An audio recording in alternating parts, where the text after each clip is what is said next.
Well, I want to say good evening, everybody, and thank you so much for attending our webinar. A Troubling Inclination is the title of it. I'm Dennis Knowles. I am part of the working group of Louisiana United International, a grassroots civil, constitutional, and human rights organization. LUI is a prisoner rights advocate and part of the decarceration movement in America. But this evening, we want to take an objective look at America's response to COVID-19, the pandemic, with regards to the more than 2 million people we know that are incarcerated at this time in our nation. Our goal is to help ensure that America's response is civilized and with regards to the people we know to be incarcerated throughout this country. And explaining what we mean by that will be LUI's Assistant Chief of Operations, as I introduce her, Dr. Zena Crenshaw Logo.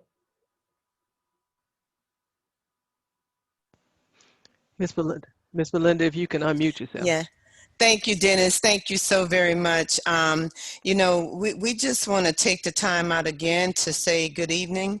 And I'm going to introduce to our audience tonight, Dr. Zena Crenshaw Logo.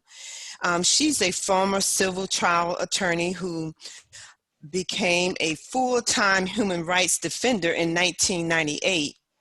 She is the executive director of Louisiana United International. She's our closest ally that's known as the law. She's our closest ally and that's known as the Law Project. Like LUI, the Law Project is a good government advocate focused on the United States legal system. Since 2015, Dr. Crenshaw Logo has addressed what we call organized abuse of America's legal system and international human rights matters. She has written extensively on the subject, and her findings have been well received by the United Nations. Dr. Crenshaw Logo is chairperson of the Human Rights Committee for the Council of Organizations, which is a close affiliate of the United Nations Association of the United States of America, as well as the United Nations Foundation. We anticipate that Dr. Crenshaw Logo will speak for 20 minutes tonight. And then the members of LUI, Louisiana United International Working Group against the COVID-19 death chambers, will have an opportunity to make brief sections and place your comments in our chat box. So during our Q&A, you have the opportunity to put all of your comments in our chat box and any questions that you may have. And you can feel free to introduce yourself by telling us what state. When you state your name, you can say, my name is Belinda and I'm, from Louisiana, or my name is Dennis Knowles and I'm from Grand Rapids, Michigan. Okay. We also would like for you to announce any organization or, a social justice advocate, that you may be affiliated with. You feel free to make that announcement and put all of your information as well, contact information, in our chat box. So thank you again, and let's go right ahead and have Dr. Zena Crenshaw Logo take us into this very important conversation, a troubling inclination. Thank you. Thank you so much, Miss Belinda. And you gave me your title. I'm the executive director of the Law Project, one of the LUI's closest allies. I am not I could not even begin to be the executive director of Louisiana United International because I just could barely hold Miss Parker Brown's briefcase. So thank you for that promotion, but I respectfully decline. One of the promotions for this webinar states that the same inclinations that has America incarcerating more people per capita than any country in the world. Those inclinations have left most of us too content with U.S. incarcerated populations enduring avoidable, potentially fatal COVID-19 exposures. But before I proceed, I just want to make sure that now at this point, I believe that I'm on the screen. Is that who you're seeing, Miss Belinda? Okay, okay. Just wanted to check because I got a different view. Yes. Okay, thank you so much. Let's consider for a moment what those inclinations are. The inclinations that has America incarcerating more people per capita than any other country. Let's consider for a moment what those inclinations are. I'm going to suggest just a few of them, but I encourage you all to add more in the chat space. So please do that. We want this to be very interactive. We all know that tough on crime sentiments help fuel mass incarceration in America. Then there's the decarceration movement. I think Brother Dennis mentioned that LUI is part of the decarceration movement. And that movement proponents of that movement propose that mass incarceration in America is actually essentially a reinstitution of slavery that's purportedly ended by the 13th Amendment of our US Constitution. Then you have many people who highlight the profit motives, or rather all the over the table and the under table money that's to be made from mass incarceration in America, the big business of incarceration in America. Now, I'm not an expert on these topics, but plenty of people who will see this webinar will know these subjects like the back of their hand. Many of them are advocates to change hearts and minds so less of us think in ways that help sustain mass incarceration in America.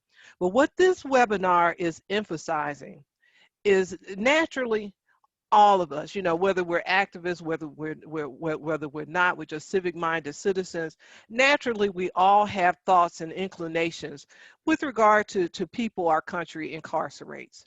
That's America's incarcerated population. Some of us think, I've seen it online, some of us think good for them. That's what they get. Then there are some of us who will say, there's just not much of a concern for me. And some of us, for example, may prefer jail and prison alternatives. But whatever our thoughts are with regard to the people that our country incarcerates, what I'm asking each of you to do is to consider how your thoughts influence your personal response to the treatment of America's incarcerated populations in response to the COVID-19 pandemic. Just think about however you view, generally speaking, not any particular individual, but generally the incarcerated people in this country, and how you think that influences your response to the treatment of these people in response to the COVID-19 pandemic. Now, we all know only too well, unfortunately, that this coronavirus is potentially fatal. And the more than 2 million people incarcerated in this country, in America, are in the care and custody of our country's penal institutions. What I'm going to be doing for a few minutes is referencing a study.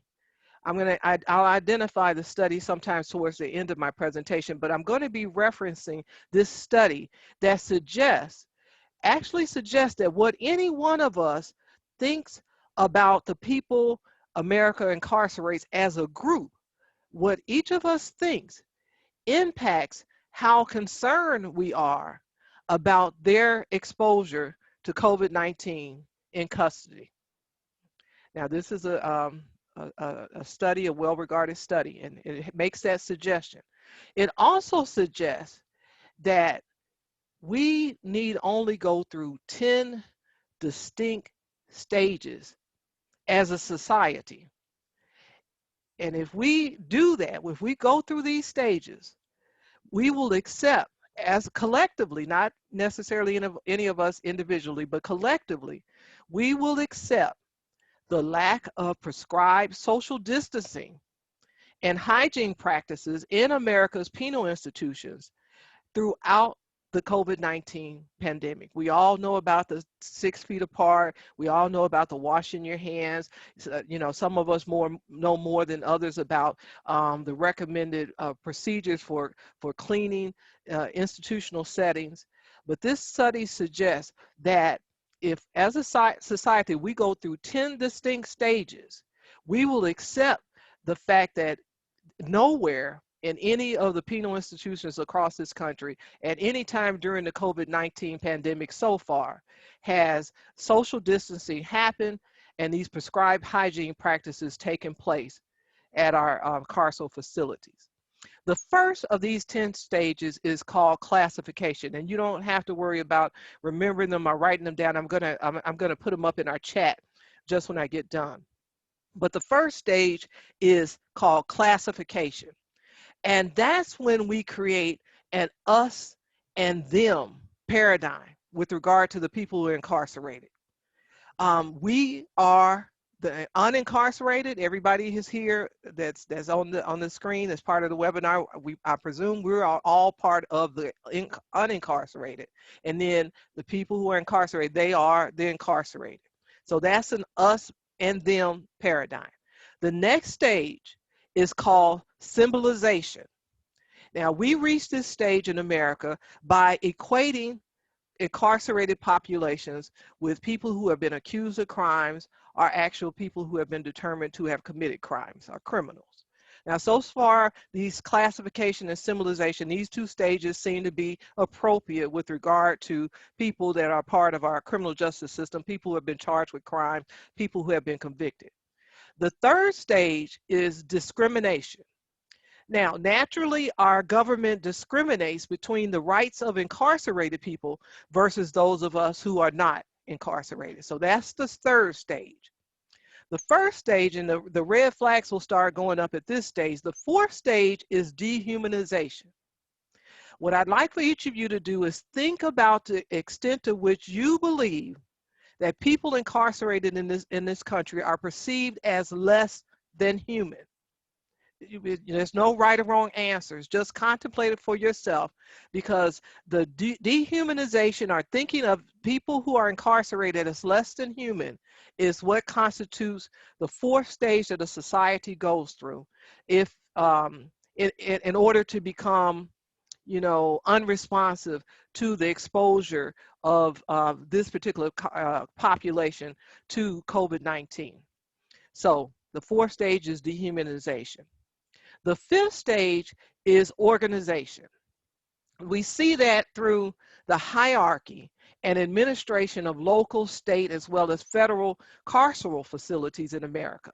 Our society is organized in its response to populations we incarcerate. So you got the local jails, you got the state prisons, you got the Federal Bureau of Prisons. So that's the fifth stage. We're organizing, we've long been organized in our treatment of this particular population. The sixth stage is called polarization. What I'd like for you all to consider is no right or wrong answer in this regard, but consider the extent to which we are encouraged to think harshly in general about people our country incarcerates.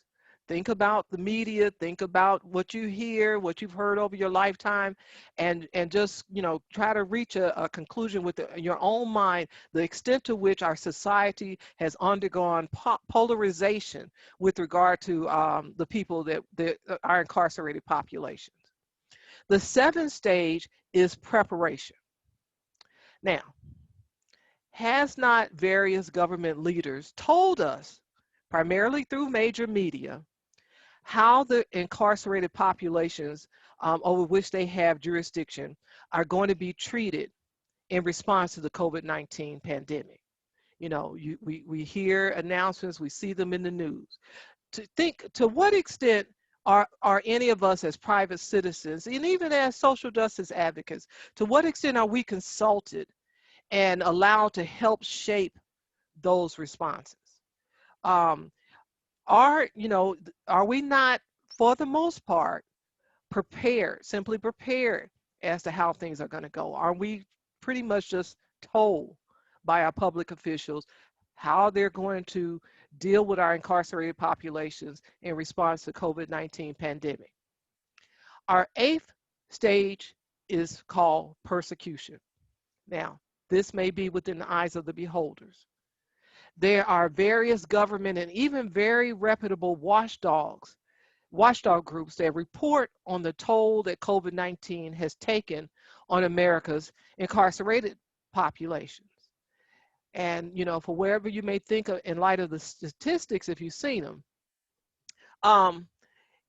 advocates like LUI and the people who are prisoner rights advocates, and they're dealing directly with incarcerated populations and their family, we're getting direct reports from the inside of meaning the people who are incarcerated, and we're getting reports from their family members, and they actually, as bad as the statistics may be insofar as toll of COVID-19 on incarcerated populations, the number of people sick, the number of people infected, the number of people who have died with COVID related conditions, no matter how bad we may think the statistics are, these reports that we're getting from the inside and from family members paint an even more gruesome picture. And, to us, the treatment seems no less than persecution in a global sense of that phrase. The 9th stage is extermination. Now, there certainly have been COVID-19 related deaths among America's incarcerated populations. Some commentators have suggested that we'll never have an accurate sickness and death toll with regard to the coronavirus. But what we know unequivocally, is that there has not been dramatic reductions of incarcerated populations in America, not even among our carceral facilities that have freed many prisoners and inmates. Some have freed, thousands, 2, 3, 4,000, but there has not been dramatic reductions in the overall population in any carceral facility in this country. So we know for sure that, the people who were incarcerated when this pandemic began pretty much stayed incarcerated, stayed within these facilities throughout the entire pandemic to date. There definitely has not been widespread controlled evacuations of U.S. carceral facilities, as LUI has proposed them. And I'll talk a bit about them before my presentation ends. We'll make clear that when we talk about evacuations, we're not talking about just sort of like an opening up the door and letting people flood out into the streets. But finally, our 10th stage is denial.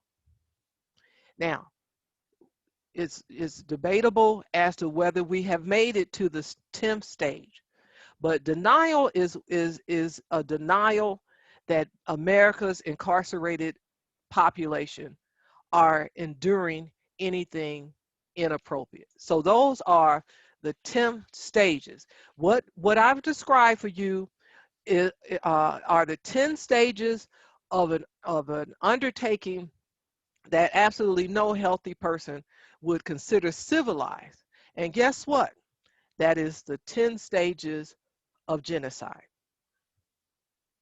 Now, these stages were reportedly identified in 2013 by a Dr. Gregory H. Stanton, who at the time was a professor at Mary Washington University and the vice president of the International Association of Genocide Scholars. He was the vice president in 2006. It's my understanding that in 1998, he, working with the U.S. State Department, had identified 8 stages of genocide, and it escalated to 10 stages in 2013.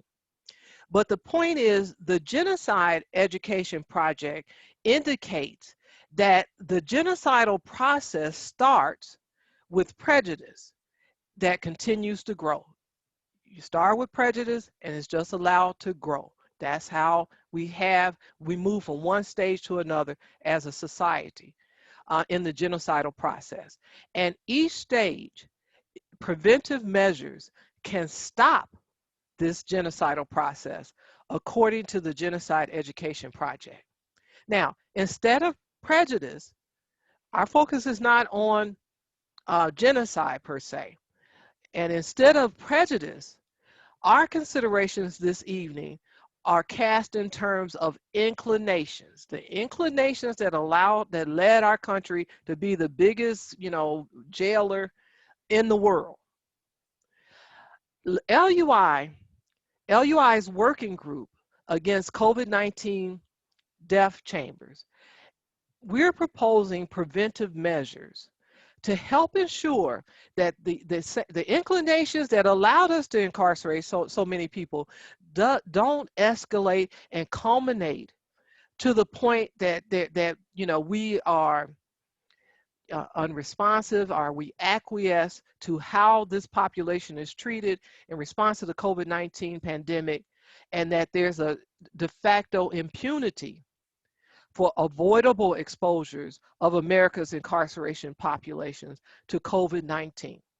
Okay, we want to make sure that as a society, because we allowed so many people to get incarcerated, and we had inclinations to let that happen, as a society, and we don't want those same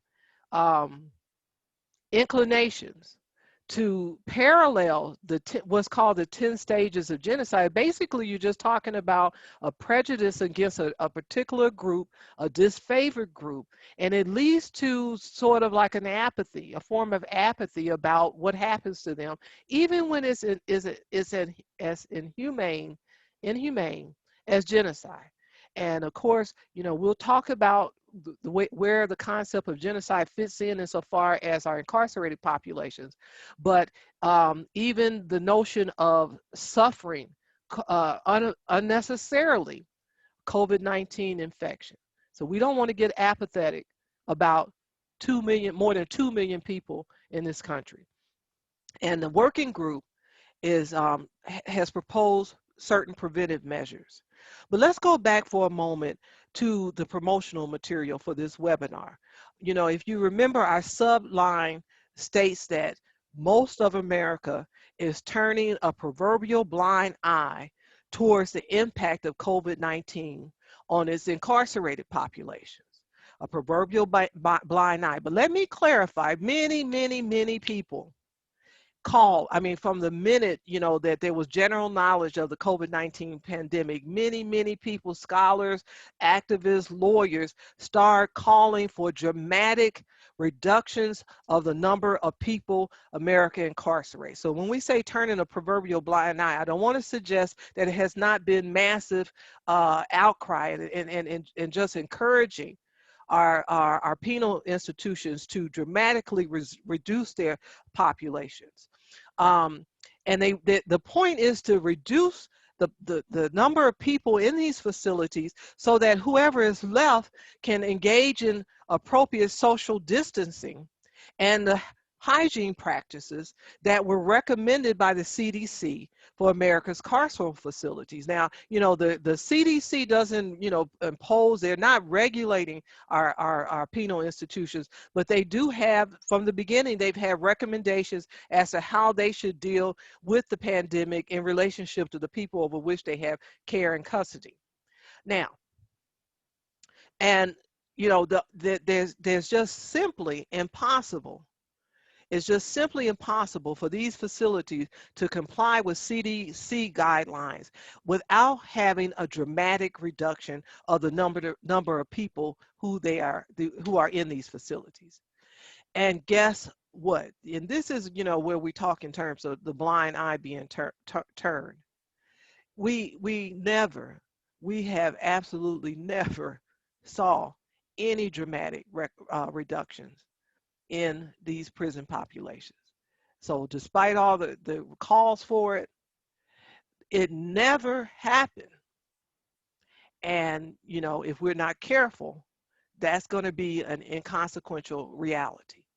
So in that sense, most of us in this country are turning a blind eye to the impact of the COVID-19 on incarcerated populations, because while we, you know, you hear about people fighting in grocery lines if they get closer to you than 6 feet and don't have on their mask.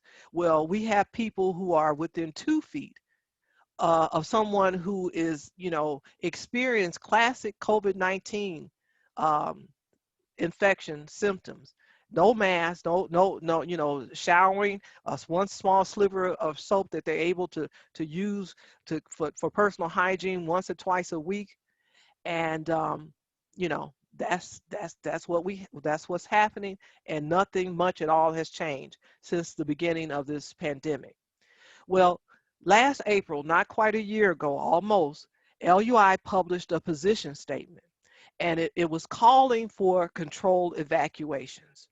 We emphasized in this position statement that these evacuations should happen as part of a governor's emergency evacuation powers. And what we were recommending and what LUI formulated with subject matter experts is a state-of-the-art evacuation strategy that meets international human rights standards. It would help minimize public safety and public health risks, and it even would help deter recidivism to the extent that some of the incarcerated people are released to their community and to their homes. We created a state-of-the-art, um, decarceration strategy, and we made clear in this position statement. It was written, it published April 27th, 2020. And we made clear that authentic prisoner rights advocates needed to have a central role in orchestrating these evacuations to minimize conflict of interest and expedite, you know, the process of evacuations, because, you know, people are getting sick, lives were at stake. And, you know, if you let just the public employee workforce, you know, handle it, number one, you're going to have people who have potentially responsibility, maybe even civil or criminal liability for how they've treated these inmates. If we leave it just to the public sector, then, you know, it's a conflict of interest, because they're in charge of how they respond to how they've treated this population. And then also when you're dealing with public sector employees who are working in terms of a standard working day, it's going to slow the process, as opposed to being able to contract with authentic prisoner rights advocates, not the cherry picked favorites that, you know, have, conflicts with regard to how the integrity of their advocacy for these prisoner rights, before these incarcerated populations and their families. So we made clear.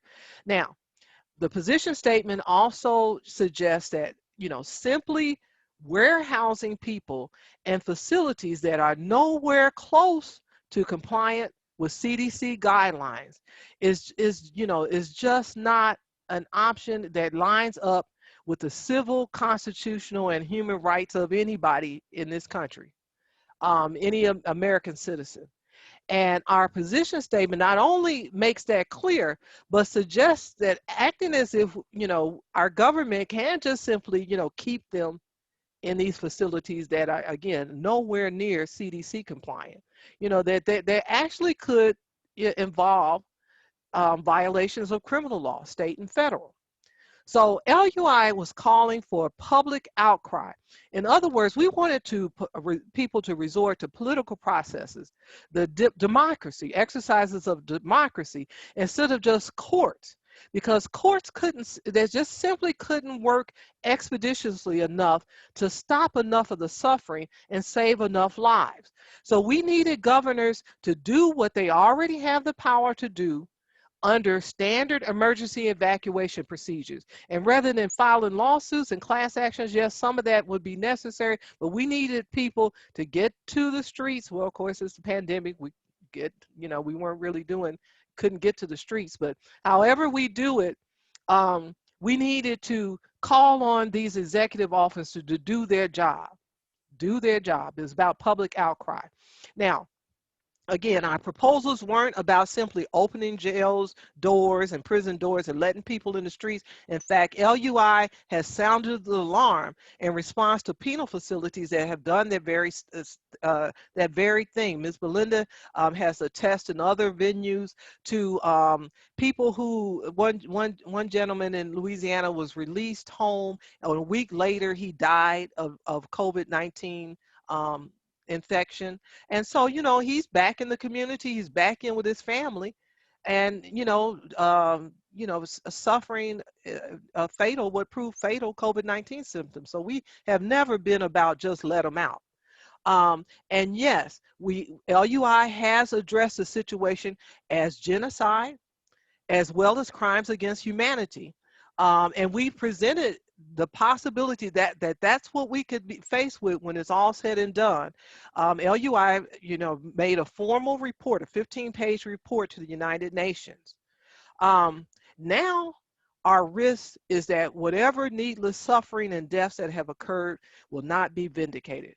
So in closing, the ultimate preventive measure that we are proposing, and that this webinar is actually a public awareness initiative.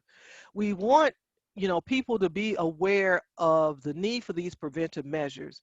We need to change the current national narratives that suggest that these matters should just be left up to excuse me, lawyers and courts, and that executive branch officials should be changing the terms of punishment for people incarcerated in America to include the risk of COVID-19 infection.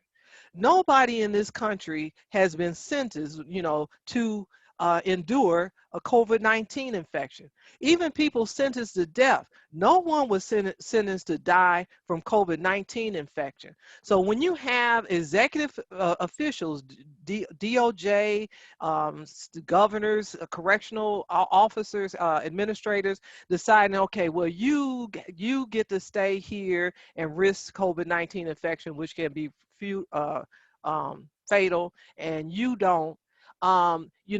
The sentence for criminal conduct in our country is handled by the third branch of government, not the first branch, not the executive branch. But what we have done is even our courts are acquiescing to the decisions of administrators, prison administrators, jail administrators, as to who should and who shouldn't, have these risks, or receive a certain treatment in light of COVID-19 infection. So there needs to be public awareness and public outcry.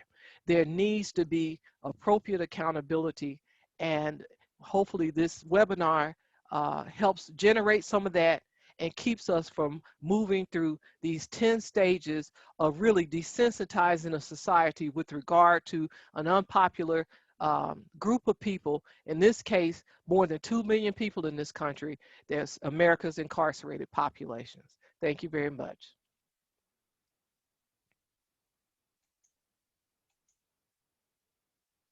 Okay, so very good, Dr. Z. Okay, I had to unmute myself.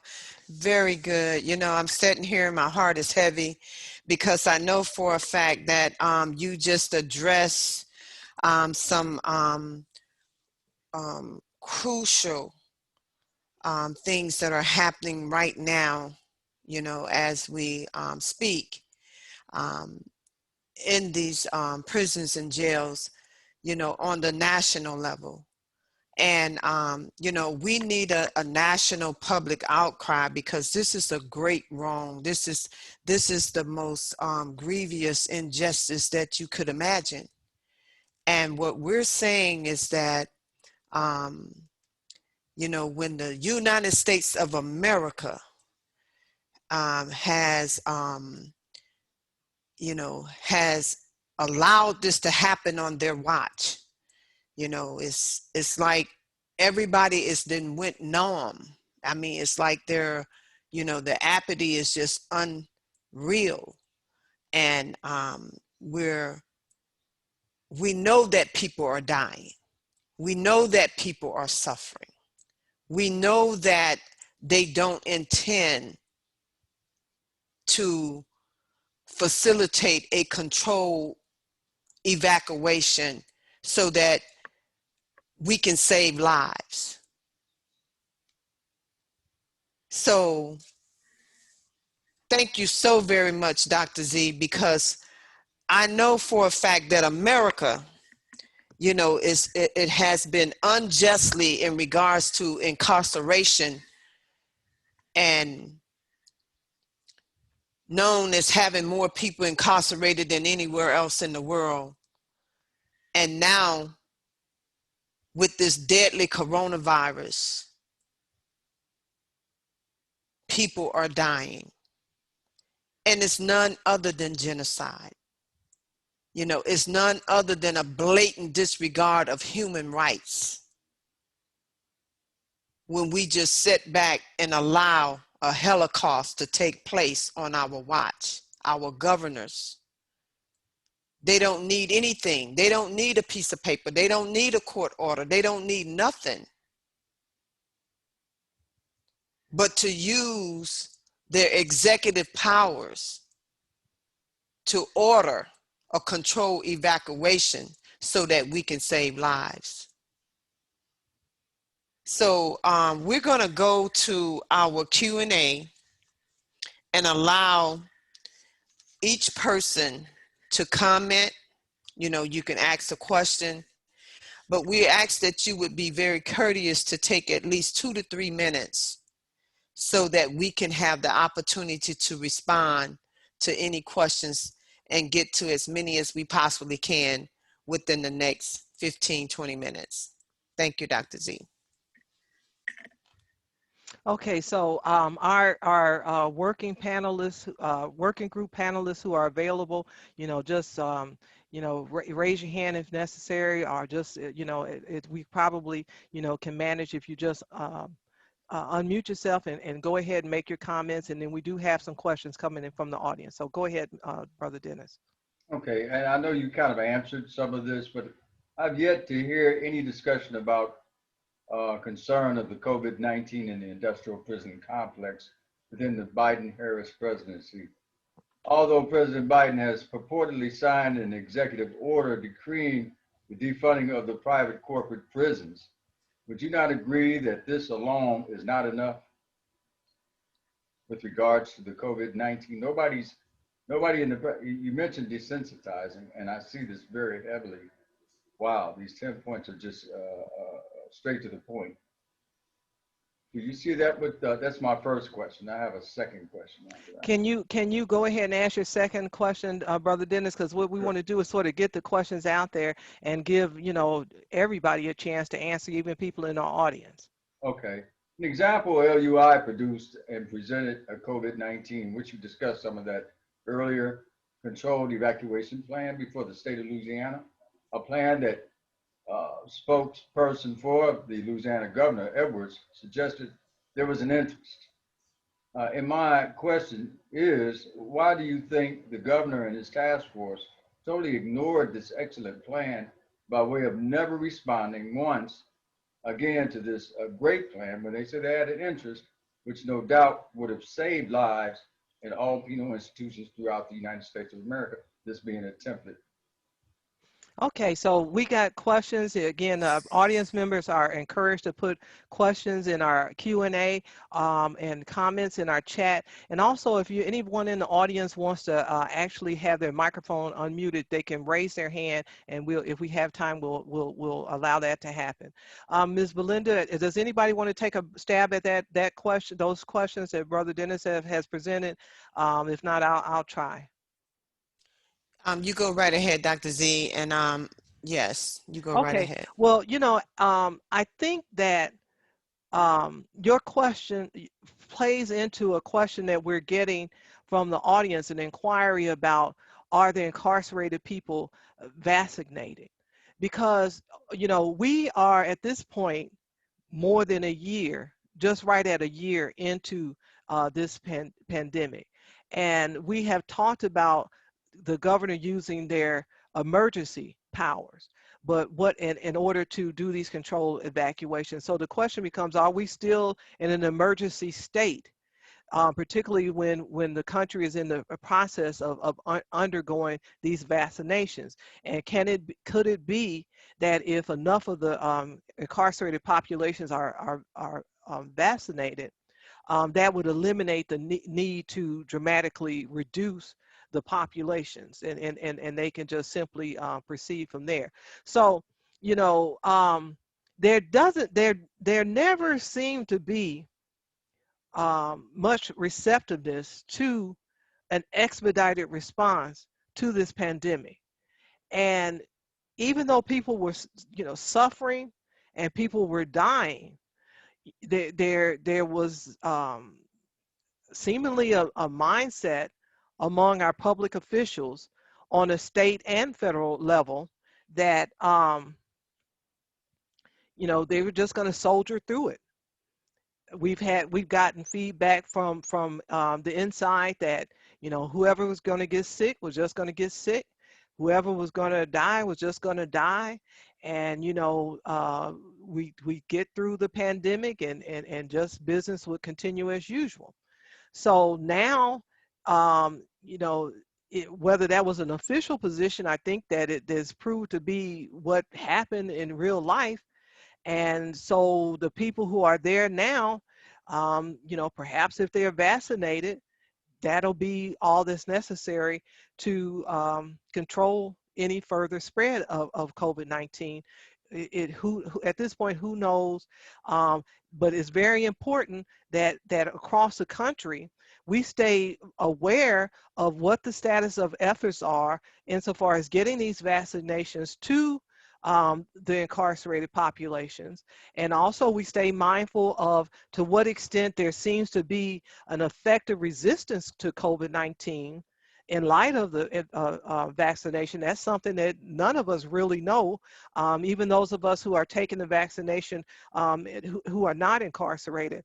So, the working group against COVID-19 death chambers, what we're hoping is that, and this again, this video is going to, this webinar is going to be a part of it. We're hoping that people across the country will join our working group, incorporate in their advocacy for prisoner rights some of these key points that are not part of the national narrative now, and then we sort of roll those out across the country. And we continue to monitor the situation. And at the end of the day, if the situation stabilizes and the need for dramatic evacuations are eliminated, we still want to make sure that there's appropriate accountability for any avoidable suffering, and including deaths that occurred in the interim. Because again, the notion that we could just sort of shelter in place, or that incarcerated populations can just sort of shelter in place and we can sort of just weed out whoever gets weeded out. I don't think anybody has to be an international human rights scholar to get the impression that that's not the way, certainly not the way the US government should go about treating, more than 2 million of its own citizens, even if they are guilty of criminal activity. And talking with some people about this webinar earlier today, people mentioned that there are people who are wrongfully convicted, who are incarcerated. There are people in jails that have not been charged with anything. The first gentleman to die, I remember the news story, the first gentleman to die in the state of Louisiana was a young guy who was just, he was just in jail because he had had a technical probation or parole violation. And when they say a technical violation, that could be something like, you were 30 minutes late meeting with your parole officer, so you didn't get some new some paperwork in time, or you're not searching for a job well enough. He was in jail. He got picked up for a technical parole violation. He was the first to die of COVID-19 in jail in the state of Louisiana. So, You know, another thing that complicates this situation is those of us who are out there arguing for the wrongfully convicted, the actually innocent, dealing with, you know, the extortionate, the arguably extortionate nature of plea bargaining. You know, now it's bad enough that, you know, that you sometimes you can get, you know, convicted in a heartbeat, in a flash of an eye, and then take 10, 20, 30 years to get exonerated. That's bad enough. But now we got beat the clock, you know, because now our the people that we're advocating for are afraid of dying due due to COVID-19 infection in the interim. So we want to make sure that that's not forgotten, because even if it ends up being how many 50,000 people who suffered needlessly or died needlessly, there needs to be accountability for that. And you know, right now there's some troubling signals that are even coming out of the US Supreme Court to suggest that our carceral facilities never had an obligation to get anyone out of these facilities. They just had to, you know, do their best, clean it up, do your best to, you know, don't just, you know, do nothing, but do your best. And you know, if you do that, then fine, there's not going to be any liability.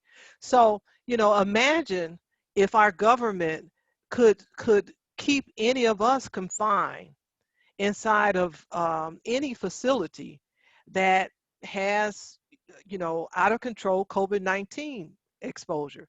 And remember, you got the, you know, we've all heard about the prison administrators. They're coming in and out of the facilities. They're taking, you know, they're, God knows what they're taking out of the facilities into the community, and who knows what they're bringing from the community back into these facilities. So, you know, imagine not having any choice but to just be locked in there with someone that's 2 feet from you. Is it, you know, could our government, you know, a lot of, in Louisiana, I think everybody is incarcerated in what's called open bays. I don't think they have private cells. So, you know, you got people who are sleeping in bunk beds. I don't know how high they are, but Mm-hmm. you're literally just within arm's distance of people who are sick. And you know, you all help me. You know, we've all heard the stories that they have the people who are clearly suffering with the infection. They have them isolated into a little section of a facility, and you know, people are coming in and out of there freely. And then you have people who are coughing and exhibiting classic symptoms, who are cooking for the entire facility. You Mm-hmm. know, so this is reality. Mm-hmm. And it's, I mean, let's be honest. You know, I want to. Couldn't most of us just go about our lives and not worry about that? I'm sorry, Miss Belinda, I cut you off. You know, I just want to add to what you're saying, Dr. Z. And, you know, some people are concerned about whether or not we're putting out, you know, actual facts of what's going on. And, you know, but all of this have been documented. It has been in the media. Um, you know, we have medical staff that have died, that have contracted the virus and died. We have, um, you know, the administration, a warden A warden and have, the medical director in one facility both died. yes, both died.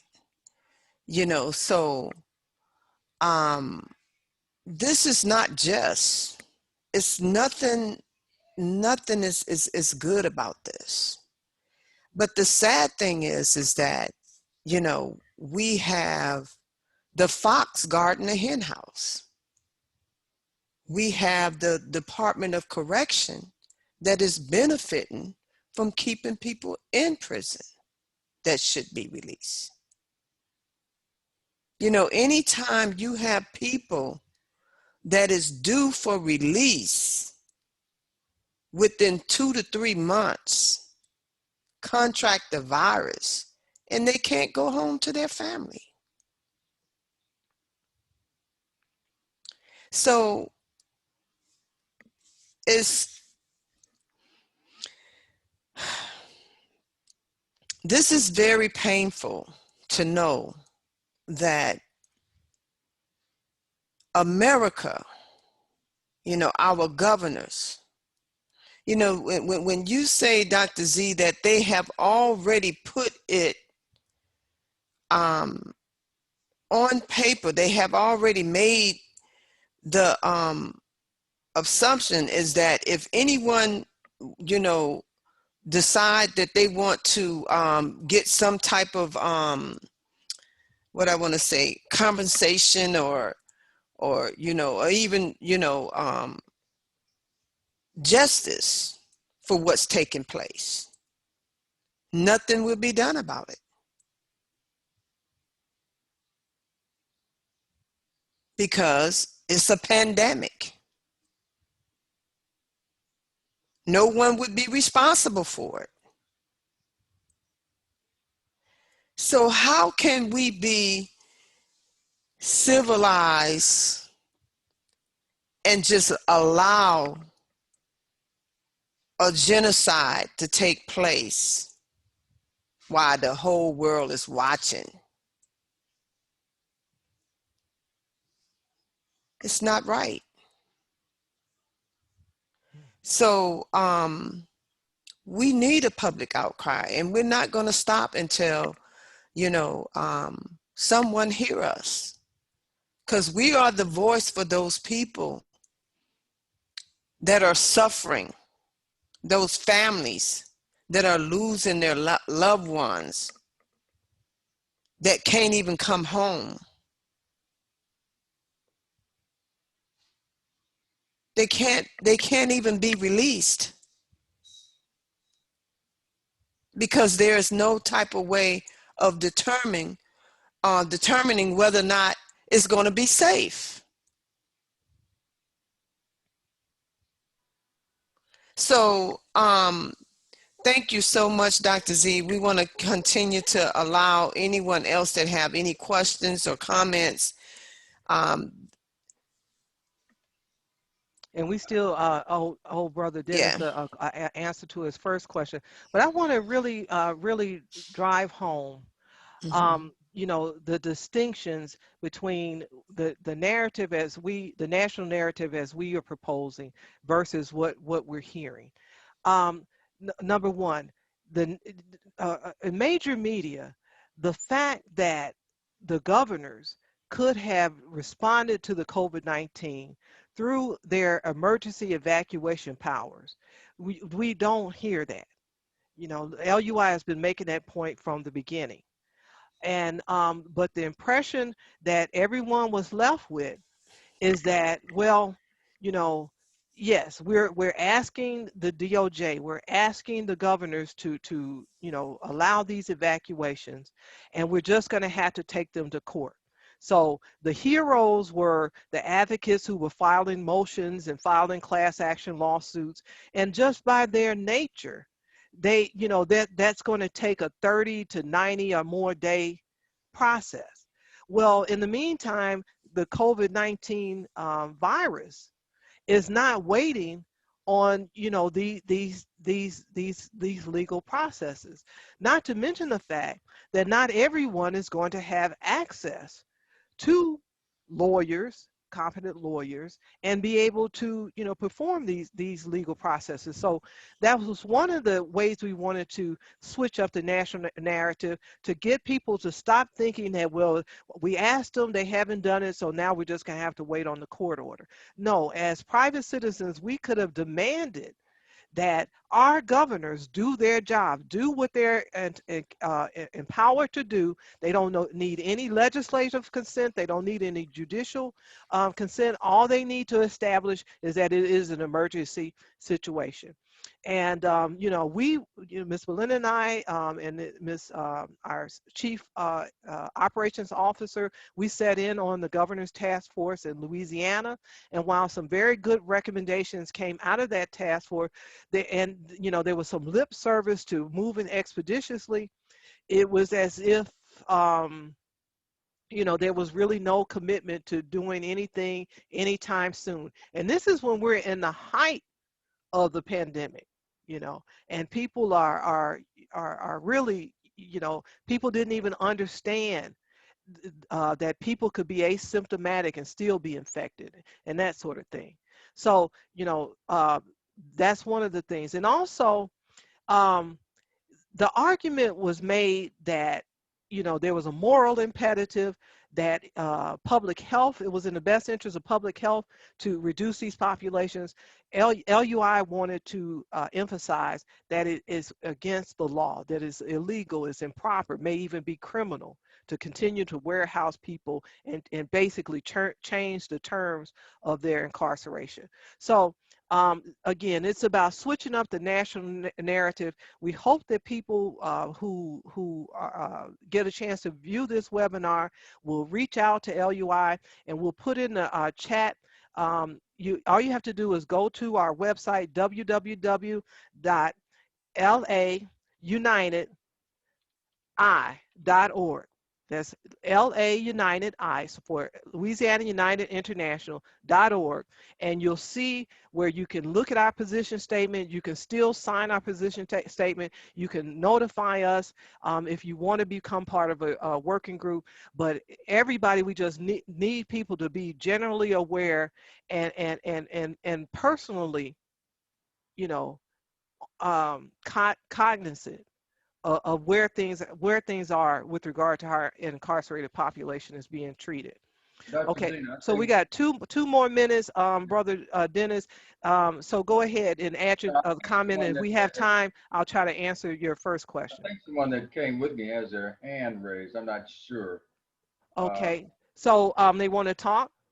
I don't know. I just saw a hand raised. Okay, there you go. So, okay, now okay, if you unmute yourself, you can talk. We got about 2 minutes to go. And you're under Dennis's name, so this is someone you invited. Yes. Okay, yes. Go ahead. Your microphone is open. Okay. Can you hear us? All right. Well, I guess they're not. So I guess I've got this moment then. Yes, go ahead. Why is it that we're not allowed? It's just an idea to go in and take pictures of these enclosed spaces. Is there a law forbidding any recording, video? Do they call it a privacy thing that you can't come in and video inmates incarcerated in these hellhole cells? Well, Miss Belinda might be able to answer those questions. You're going beyond my pay grade. You're right, Dennis. You're absolutely right. They have their policies stating that you're not allowed to you know, come inside of the facilities, the prisons, with any type of you know, it's very difficult for any news media to even get inside the prisons. You know, it's hard for a lot of people, attorneys, to even visit them in the prison, and that's by design. We have 1 minute left, Miss Belinda. So we know for a fact that our Department of Corrections don't intend to do the right thing, and that's what's happening right now. That's the reason why, you know, we have to have a public outcry. We have to have a public outcry. People are suffering and they're dying. Well, that about wraps it up for this evening. If you have any questions or comments, you can just go to our website, www.launitedi.org, and we can follow up from there. And Brother Dennis, we owe you an answer, but we're going to have to, you know, check with some lawyers who are more interacting with the administration to get the answers to those questions. But everyone, again, thank you for coming out. Thank you, Miss Belinda. Thank you, Brother Dennis. Thank you, Miss Shakita, and thank you, everyone. Thank you. Okay. Good night, everybody. Thank you. Good night.